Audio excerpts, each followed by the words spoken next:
আমরা তো এখনো কোরআন শরীফ পড়তে পারি না, পারি কি? কোরআনের মধ্যে কী লেখা আছে বুঝি কি?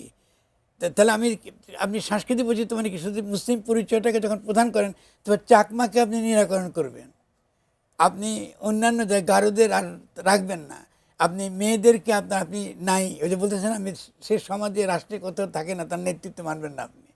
তা আপনি তো অলরেডি ধর্মকে অস্ত্র আকারে ব্যবহার করছেন।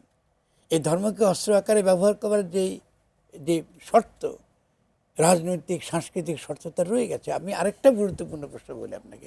আপনি দেখেছেন আমি খুব গুরুত্বপূর্ণ একটা কাজ করছি মাজারের পক্ষে। মাজারটা ভাঙা শুরু হয়েছে গণঅভ্যুত্থানের পক্ষে, একটা পর একটা মাজার ভাঙা হয়েছে। শুধু তাই না, আবার একই সঙ্গে ওই যে একটা বাউল ধরো, সকাল বিকাল জবাই করো, এর সঙ্গে শুনেছি না আমরা? শুনেছি তো। এর তো সবই পুরনো ফ্যাসিজমের নতুন ভাষায় আমরা শুনতে পাচ্ছি। তাহলে এরা তো দাপটের সঙ্গে সমাজে আছে, এদের বিরুদ্ধে ডক্টর ইউনূস কিছু করতে পারেননি। যারা ওপেনলি বলতেছে যে তারা হাতের অধিকার চায়, হাতের অধিকার চায়, তাদের যে ব্যাখ্যা, এটা আপনি না মানলে সেই মৃত্যুদণ্ড দেবে, সে রাষ্ট্র মানবে না, আইন মানবে না। ডক্টর ইউনূসকে আমি প্রশ্ন করি, আপনি তাদেরকে গ্রেফতার কেন করেন না? আইন কি সকলের জন্য আলাদা?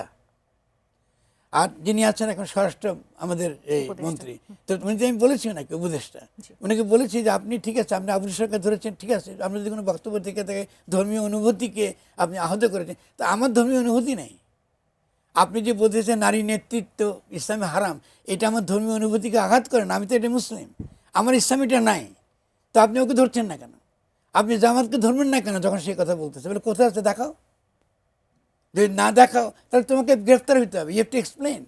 তাহলে আইন তো সবার জন্য সমান হতে হবে। তাহলে আপনি দেখতে পাচ্ছেন কালচার কত বিপদের বিপরীতে আমরা পড়েছি।